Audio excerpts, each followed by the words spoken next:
The Earnestly Speaking podcast is a show that is founded on free-flowing conversation and may at times venture into mature subjects. Listener discretion is advised.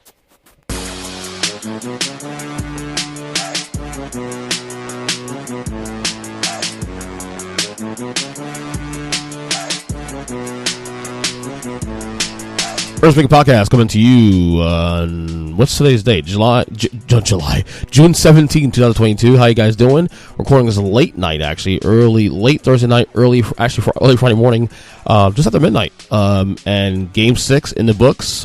There will not be a Game 7 because the Golden State Warriors are the NBA champions. They had defeated the Boston Celtics in, there he goes. Some volume there. There we go. All right.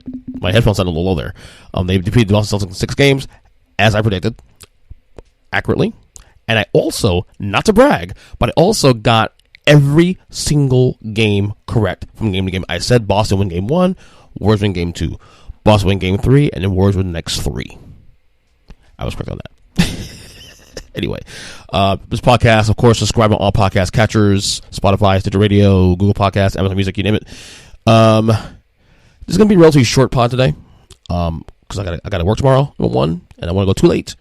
But that's 4 titles in 8 years for the Warriors now. 4 titles, 8 years. It's incredible. The dynasty continues. And of course, a lot of discussions we will discuss, coming into the week, and it started up already in my group text, so my family, of course, who all basketball heads, my cousins, my brothers, everybody, name it. Obviously myself, Zach, and Chris, the degenerates, and us talking about Steph Curry and the legacies and who, and we, for weeks and for months, we're talking about this. Steph Curry wins ring number 4, win the Finals MVP. What happens? Well, both things happened. Steph Curry won MVP and the Finals. Okay, so is he top 10? Trying to be first at the moment. I'm leaning yes. The easy part is to say that, and that's what in my group test that's what I was doing. I was like, okay, so the easy part here is saying this: Steph Curry's top 10 player all time. That's the easy part. Okay, yeah, he's top 10. Okay, so if you have a list, who are you taking out? Because for you to make Steph Curry a top 10 player in all time, that requires you taking a guy out. Now, unless you have Steph Curry on your list for quite a while, and there's some who have said that, I think my brother has said he already had Steph Curry in his top 10 even before tonight, and certainly, so obviously he's solidified that argument. Who do you take out? And we had a lot of arguments here. So, again, if you guys don't know, I'm not familiar with my top 10 list all time, in order, here it goes, from 1 to 10, I got Jordan, LeBron, Kareem, Magic, Wilt Chamberlain, Bill Russell, Tim Duncan, Kobe Bryant, Larry Bird, and Shaquille O'Neal. And, Steph for years, 10A, 10B. I know everybody hates hearing the 1A, 1B thing. Shaq and Elijah won for years, go back and forth. I've leaned on Shaq in recent years. And I said recently, too, that Steph Curry is right there in the bubble. He's right there, between 11 and 13, 11 and 14. And if he wins this title, that's 4. That's 2 without Kevin Durant, especially 2. There's a lot of benchmarks now he's hitting here. And to me, when you look at a top 10 list, it's this. I look at longevity, I look at rings, I look at impact, I look at, obviously, stats matter too, especially. You look at, just the all those things matter to me. And Steph Curry has all that now. Steph Curry is doing this on the same team. Okay, the longevity factor is down in his camp now. He's now played 13 years in the league. He's still winning titles. Okay, he's been the best player on at least 2 of the 4 teams. I mean, Kevin Durant was the best player, obviously, of those 2 that he won with Durant. But I'll still put Curry ahead of him on my list, just because I think the impact of what he's done and winning without Durant has been certainly been more significant than anything else. He has to, at this point. If he's not in your top 10 right now, if Steph Curry is not in your top 10 right now, he has to at least be in the discussion. That much is clear. But this series, it's, this series changed. This series really changed because I think, obviously Steph got help in 1. Andrew Wiggins played absolute baller, even tonight, even Game 6, also too. Klay Thompson played better in the last couple games. But I think the most underrated storyline of this finals, in these last couple games after Game 3, was the Warriors' defense. Stepped up. Gary Payton Jr. was in the face and the gorilla of Jaylen Brown the latter half of the series. Also, where the hell was Jason Tatum? Jason Tatum did not show up at all this series, really. Certainly not consistently. You'll see that he's averaged 20 points a game in the series probably, but he showed up in no fourth quarters. He shot like 22 points, 22% from the field in the fourth quarter. Barely touched the ball. No impact. This is the guy we've been praising all playoff long. He's a top 10 player, and certainly I'm not gonna dismiss that. I think he's still warranted that discussion, but he's certainly not climbing closer to the elite side of it. I think there's a lot of things he needs to work on. There's a lot of things he needs to. Obviously, he tends to go, like I said, in this series. It happened also in the playoffs, throughout the playoffs, here and there, that he will have moments where he just goes away and that doesn't show up, especially in the fourth quarter. Jaylen Brown has been, he's definitely Jaylen Brown's more aggressive offensive player than Tatum is. I don't know if that's by design. But at the same time, Jason Tatum just did not show up again. He had 11 points in the first half and 6 in the second. And you're a top 10 player in the league. You got to show up, man. You got to show up. So, the Celtics great season. Obviously, they're probably a year ahead of schedule. I would assume. I mean, most people had Milwaukee repeating this year, maybe, or in the East. Obviously Brooklyn was one of the favorites. With Durant. At least with Durant, Kyrie, and before your story was, of course, when we had James Harden. So Boston being in the finals obviously was a big deal, and you should be proud of that. Now, what's up next year? Because now, there's an opportunity now, because next year the West is going to be sick. You're going to have, we'll see the Lakers what they do with AD and LeBron and whatever, he's healthy. Clippers going to be back next year, Kawhi and Paul George. Minnesota's coming. New Orleans is going to be Zion. They're coming. Memphis is good next year. So, this was the year to steal it. This was the year to win a title and steal a title. The Golden State Warriors obviously will win the favorites next year. I have questions next year. I mean, obviously, because they're getting a little older. They're a little older, too. They're not old, but they're getting older. I mean, Steph Curry's not getting any younger. He's 34 years old. He's still great, but, he had moments this year where he slipped. Obviously, he was, this was as great as he is, and he still is, this was one of his best years either. And down the stretch, he didn't shoot that well either. He found a way to be amazing when he needed to. But to be fascinating how this offseason goes and going to next year. I cannot wait for next year. I'm depressed now. No more NBA for me. I mean, thank God the Mets are good this year. I at least have the baseball to watch. And then football starts in a couple weeks. Obviously, you have training camp next year. Next week. Damn, what's wrong with me? I'm recording this podcast way too late, number one. You got, obviously, training camp next month. Next year. Why do you say next year? I'm not trying to get old, But this was a great year. It's a fantastic season. Parity returned to the NBA this year. Well, parity returned last year too, but it's sustained this year. Congrats to the Warriors. Steve Kerr now officially, in my opinion, a top 5 coach in the league. Top 5 coach all time, NBA history. The Warriors dynasty. We did top 5 on the last episode, and that's the Warriors dynasty's top was number 3, and it stays at number 3, in my opinion. And it could rise. It could rise the ranks, and if they could clip up a couple more titles, it could rise the ranks. But yeah, this is the Warriors. Like I said, Boston missed an opportunity to win this series. Game 4, I said after Game 4, said the podcast. If they lose the series, Game 4 is where they lost it, because Boston was very close to being up 3-1 that series going to Golden State, and we're talking about Boston clinching a title in San Francisco this past Monday, and instead Steph Curry has a game of the ages. They tied a series, win Game 5, and then win in Boston in Game 6. That's how you see. That's the difference between teams that have championship DNA, and teams that are also rans. It's that the Warriors knew tonight coming to this game. Yeah, they could have gone to Game 7 at home and clinched there. But they understood that, we can end this right now. In Boston, too, especially. And there's something more satisfying about winning a title, clinching a title on the road. It really is. So, again, kudos to Golden State Warriors. That's 4 titles, 6 tries, 8 years. 4-2 in finals. Amazing. Amazing. And the dynasty continues. That simple. So, before we get to some more stories here, this should be a big deal, of course, but Anthony Davis, there was some talk this week about, Anthony Davis and is he I was watching First Take a couple days ago, and, Stephen Smith was saying that Anthony Davis, when healthy, is a top 7 player in the league. He'll take him over Luka, he'll take him over Jokic, that kind of thing. And then, this came up the fact that there was a rumors came out early in the week, there it is, that Anthony Davis supposedly has not touched a basketball since April, since the season ended. Now, I don't know why they made a big deal anyway.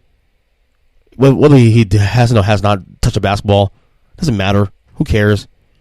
As long as he comes to camp healthy, ready to go, and shows up in balls, doesn't really matter. I don't think it really matters. So there's a lot of talk about Anthony Davis this week about, of course the Lakers, the new head coach, and obviously the Russell Westbrook thing, and he's still there, and we're not sure if he'll get moved and all that. LeBron James came to his boy's defense on Twitter, on Instagram rather, saying this: "Get a twist if you want to. In due time, he'll remind you once again why he's him, and I can't wait for it to be unleashed." And that's what, and he posted that with a video of AD dominating. Look, LeBron, and I have no problem with LeBron being, sticking with his boy. I have no problem with that. He's a teammate, this and that. No one's ever doubted AD being the guy, being as great as he is. No one's ever doubted AD being a top 5 whatever guy in the league. Shit, I've said for a long time that Anthony Davis is healthy, he's a top 3 player in the league. But this is when he's available. We're now 10 years into his career now? About 10 years, I think. And this is what the narrative is. With AD, he does not stay healthy. We expect him to miss 20 games every year, minimum.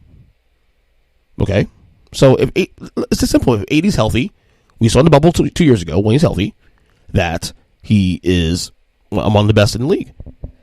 But at the same time, this is who he is now.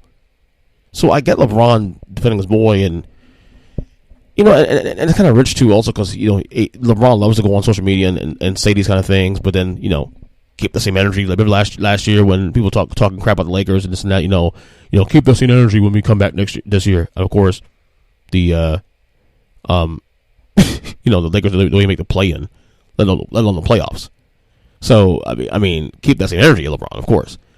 Look, if AD's healthy this year, the Lakers are a playoff team. That it could be a threat, depending on what they build around the team, around those 2 guys. 3 guys with Russ. If Russ is back next year, but let's keep it real, man. It's about AD being healthy. No one's doubting AD his greatness. He's a fantastic player. He's gotta stay healthy now. You know what I mean? One more thing before I get to some more stuff here. So Kenny Smith, of course, of Inside the NBA. Kenny Smith, also former NBA. Houston Rocket from way back, won 2 titles with the Rockets back in 1994 and 95. He was on the All the Smoke podcast last week, and I saw this clip that came up last week.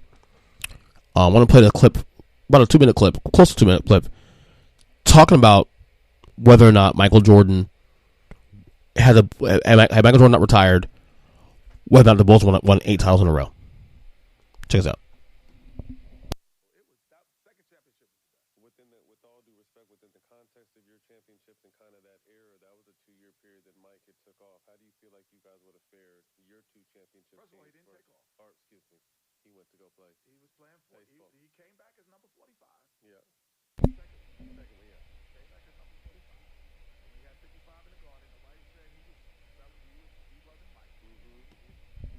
All right, hold on. I think I screwed up real quick. Let's try this one more time. I know what happened there. Give me 1 second. All right, let's try it now. It was that second championship was the best. With all due respect, within the context of your championships and kind of that era, that was a 2-year period that Mike had took off. How do you feel like you guys would have fared? Your 2 championships. First of all, he didn't take off. Or, excuse me, he went to go play. He was playing for. He came back as number 45. Yeah. In the second one. Second one, yeah. He came back as number 45. And when he had 55 in the Garden, nobody was saying he was selling. He wasn't Mike. Mm-hmm. We would have beat their ass because, Dream was too much around that time. No, think about this. There's a couple of things. Michael's still the best player in the world that I've ever seen. But that means he would have had to win 8 championships in a row. It's a lot. He's not going to win 8 in a row. He's not. Nobody's done it in the modern era. He wouldn't have done that. Secondly, there was no Horace Grant. That's right, he was gone. He left. Mm-hmm. And then they became way too small.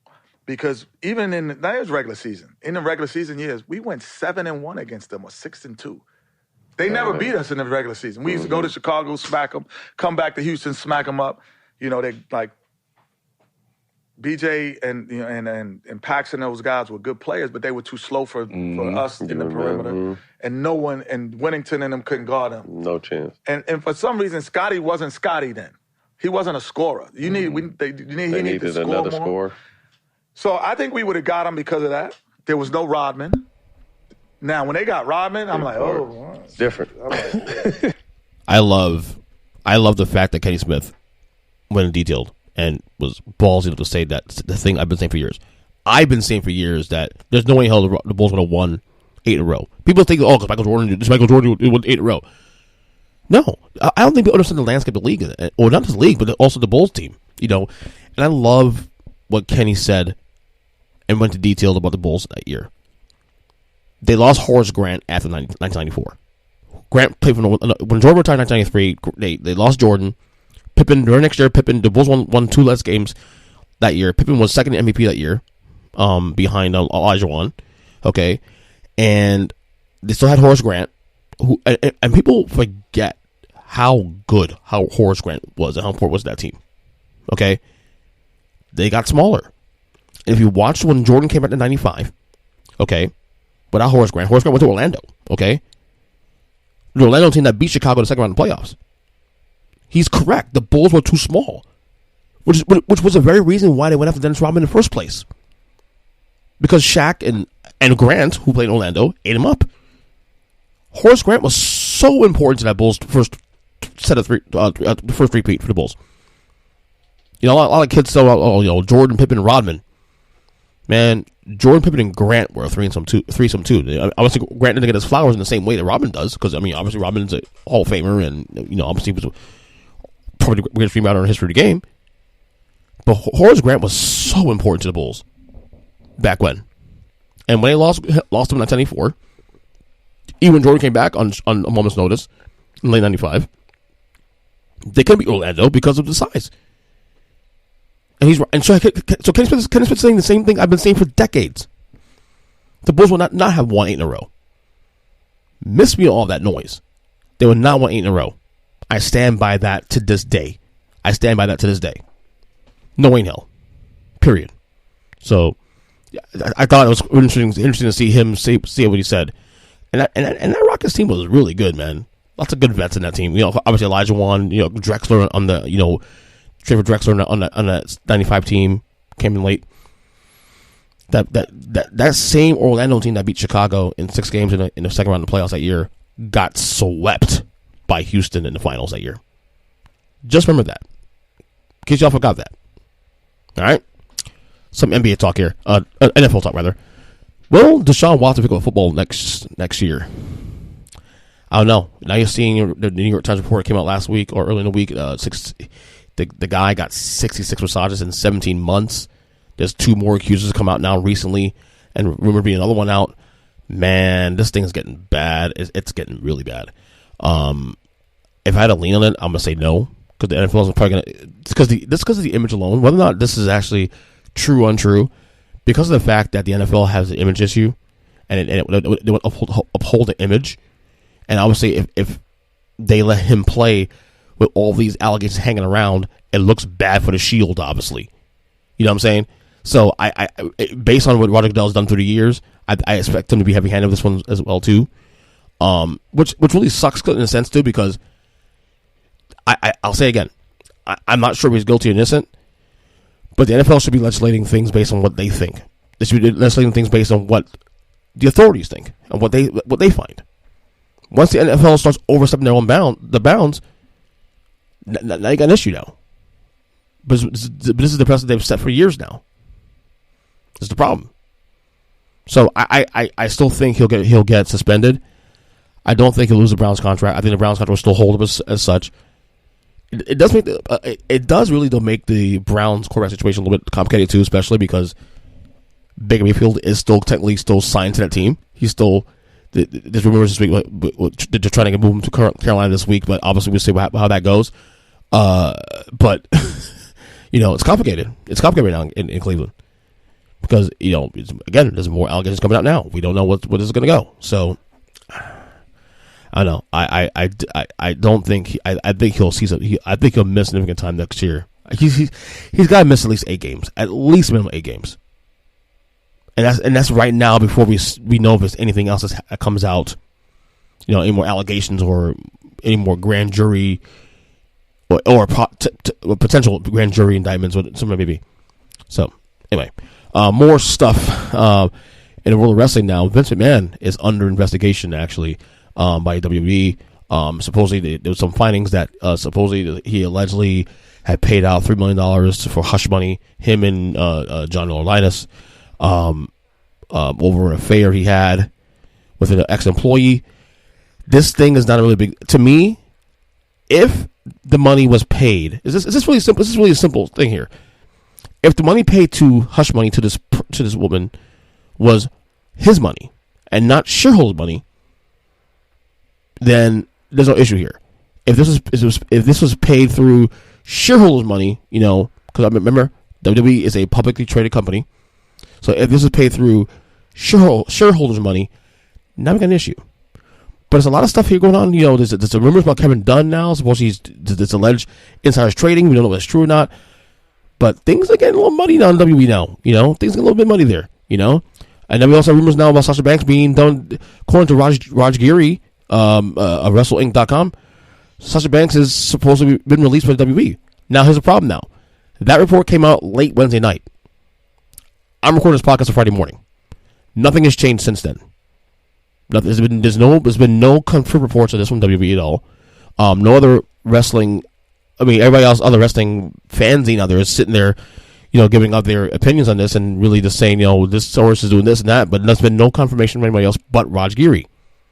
Okay, not even Sean Ross Sapp is saying anything about the situation. So I'm really curious if this is true or not. And I have some people who are connected with Raj Giri, and some people want to. I'm not going to mention names here on the podcast, but. They some of them have vouched for him in the past. But maybe he rushed this thing. I don't know. We'll see how this story ends up though. But Sasha Banks right now, as of right now, is still committed to the it's signed with WWE right now. There's been no confirmation about her being released yet. Obviously, it's also the midst of her and Naomi walking out a couple weeks ago. Which by the way, we don't even know if that's still a shoot or not. We're still wondering if that whole thing's still a shoot. Or work. Who knows? So we'll see. We'll see if Raj Giri dropped the gun here or not, because it's been 24 hours, close to 48 hours now, and there's been no other additional information about the story. So just saying there. Anyway, like I said, I want to keep this episode short tonight because I got to go to bed. Got to work tomorrow. But before I go, I actually recorded a quick 3-minute episode. No, I won't call it episode. A 3-minute announcement before this episode on the feed. I'm going to reiterate here, especially. We are moving the Take 3 Wrestling Podcast back to its own podcast feed, effective immediately. We're doing that because mainly because of space issues. I'm pumping out more podcasts a week on this show, especially. We're moving into Anchor because Take 3 Wrestling is also, I do that show every single week, consistently every week. Although this week took a week off, but I released actually a 2.5-hour omnibus of our tag team bracket we did last year across 5 or 6 episodes. But I hate when I have to make space on this feed for episodes that got erase older episodes of Take 3 Wrestling, especially too. Anchor, to their credit, has a lot of space. So I said, well, you know what? It'd be easier to move that show only, since that's the only other consistent podcast / concept I do week to week.